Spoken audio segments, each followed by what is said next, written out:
नमस्कार,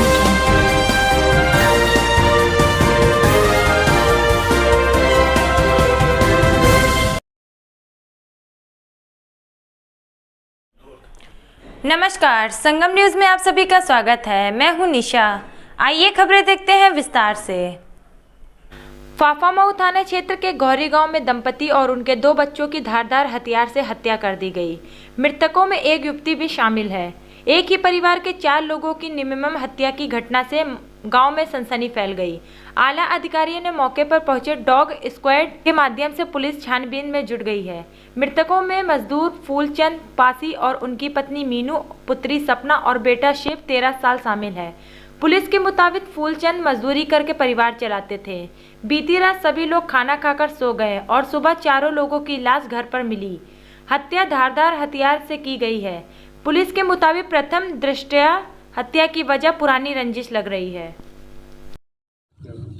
आज यहाँ फाफामऊ में गोहरी मोहनगंज गांव में एक ही परिवार के 4 लोग मृतक अवस्था में मिले हैं। उनके सिर पर चोट है, वहाँ पर कुल्हाड़ियाँ भी मिली हैं। देख करके ऐसा लग रहा है कि इन्हीं कुल्हाड़ी से ही उनकी हत्या हुई है।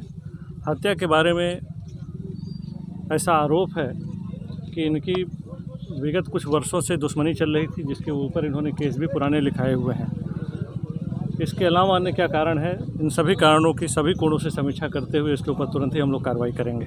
पुलिस पे लापरवाही का आरोप लगा रहे हैं परिजन। पुराने केस का ये जिक्र कर रहे हैं कि पुराने 2 केस भी लिखे गए हैं। इनका कहना है कि उस केस में अभी तक अरेस्टिंग नहीं हुई है। उन केसेस की भी समीक्षा की जा रही है और तुरंत ही कार्रवाई कह रहे हैं कि फाफामऊ कोतवाली की वजह से घटनाएं हुई हैं, उनकी लापरवाही से हुई हैं। कितने लोग हत्या हुई? टोटल इस केस में 4 लोगों के मृतक लोग मिले हैं। बच्ची की नग्न अवस्था में डेड बॉडी मिली है, ऐसा परिजन? नहीं, ऐसा नहीं है। ऐसा नहीं किया गया, इसके बाद हत्या की गई है? ऐसा नहीं, सबकी पोस्टमार्टम के बाद इसके बारे में तस्दीक हो पाएगी, जानकारी हो जाएगी। एक 13 साल का एक लड़का बताया जा रहा है। कब देखा गया था अंतिम बार? देश की आज़ादी के 75 साल पूरे होने पर शहर के चौक इलाके में आज़ादी की अमृत महोत्सव आंदोलनों को अंदाज में मनाया गया। अपने हाथों में तिरंगा लेकर बाइक से शहर की ऐतिहासिक चौक स्थित नीम के पेड़ में पहुंचे सैकड़ों राष्ट्रीय स्वयंसेवक के कार्यकर्ताओं ने यहां अमृत महोत्सव मनाया।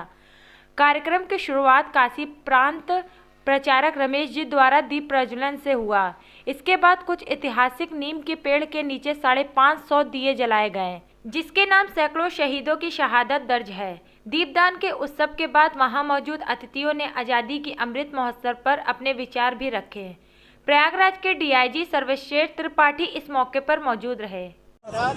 19 नवंबर से 19 दिसंबर तक ये जो अपना स्वतंत्रता प्राप्ति के 75 वर्ष में हम लोग प्रवेश किए हैं, उसको हम लोग अमृत महोत्सव के रूप में मना रहे हैं। इसी कड़ी में 19 नवंबर को रानी लक्ष्मीबाई के जन्म दिवस पर ये कार्यक्रम शुरू हुआ है।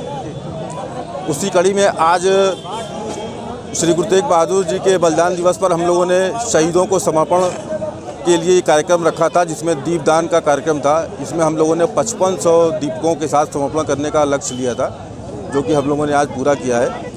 इसमें हमारे प्रयागराज के माननीय डीआईजी श्रीमान सर्वश्रेष्ठ त्रिपाठी जी अध्यक्ष के रूप में उपस्थित थे और हमारे काशी प्रांत के प्रांत प्रचारक श्रीमान रमेश जी का उद्बोधन हमको प्राप्त हुआ।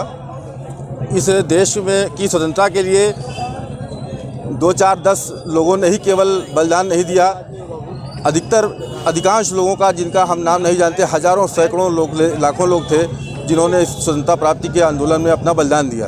उन सभी बलिदानियों को समर्पण के लिए, श्रद्धासुमन अर्पित करने के लिए इस नीम के पेड़ का, जो नीम का पेड़ हमारे प्रयागराज की पुण्य भूमि है, कभी यहाँ पर 7 नीम के पेड़ हुआ करते थे, जिसमें कहा जाता है कि लगभग 800 क्रांतिकारियों को फांसी के फंदे पर लटकाया गया। इस परम श्रद्धेय नीम के पेड़ के नीचे हम आज एकत्रित हुए अपने उन बलिदानी स्वतंत्र वीरों को नमन करने के लिए, जिनकी वजह से आज हम स्वतंत्र हैं। आज के युवाओं से को संदेश ये है कि हमको अपने इतिहास में झांकना चाहिए और अपने जिन बलिदानियों की वजह से हम आज स्वतंत्र हैं, उनके बारे में जानने का प्रयास करना चाहिए। किताब में तो केवल 2-4 लोगों के नाम मिल जाते हैं, लेकिन ऐसे असंख्य लोग रहे हैं जिन्होंने इस देश को स्वतंत्र कराने के लिए अपना बलिदान दिया है। हमारा प्रयास होना चाहिए कि हम उनके बारे में जानें, अपने पूर्वजों के बारे में जानना हमको, हमारे लिए बहुत उचित है। अपनी विभिन्न मांगों को लेकर प्रयागराज शहर के कई पेट्रोल पंपों में बुधवार की रात 7 बजे से 15 मिनट के लिए अपने पेट्रोल पंप बंद कर दिए हैं। पेट्रोल पंप पर लगी लाइट भी बुझा दी। अपनी कई सूत्री मांगों को सांकेतिक विरोध के लिए पेट्रोल पंप के मालिकों ने यह कदम उठाया। पेट्रोल पंप में लाइट बंद होते ही वहां पहुंचने वाले लोगों में हड़कंप मच गया। लोगों को कुछ समझ में नहीं आया कि आखिर क्यों अचानक सभी पेट्रोल पंप की लाइटें बंद कर दी गई है और पेट्रोल पंप की आपूर्ति भी बाधित कर दी गई है। Uttar Pradesh petrol pump association ने कहा है कि यह उनका सांकेतिक विरोध था और अगर उनकी मांगें पूरी नहीं हुई तो आर पार की लड़ाइयां होंगी। ये जानकारी प्रयागराज पेट्रोल पंप एसोसिएशन के मंडल अध्यक्ष अशरफ अहमद उर्फ बाबा ने दी है। शहर के मीरापुर इलाके में स्कूली छात्राओं द्वारा एक पर्यावरण जागरूकता रैली निकाली गई। शहर के मधु हायर सेकेंडरी स्कूल की तरफ से यह पर्यावरण जागरूकता रैली निकाली गई। इस रैली में छात्राओं ने अपने हाथों में प्लास्टिक का उपयोग बंद करने के स्लोगन लिखी तख्तियां लेकर स्थानीय लोगों को प्लास्टिक का उपयोग न करने के लिए जागरूक किया। इस जन जागरूकता रैली में छात्राओं के अलावा विद्यालय के शिक्षकों ने भी हिस्सा लिया। अभी खबरों में बस इतना ही। आप संगम न्यूज़ को लाइक कीजिए, सब्सक्राइब कीजिए और शेयर कीजिए और आप देखते रहिए संगम न्यूज़। नमस्कार।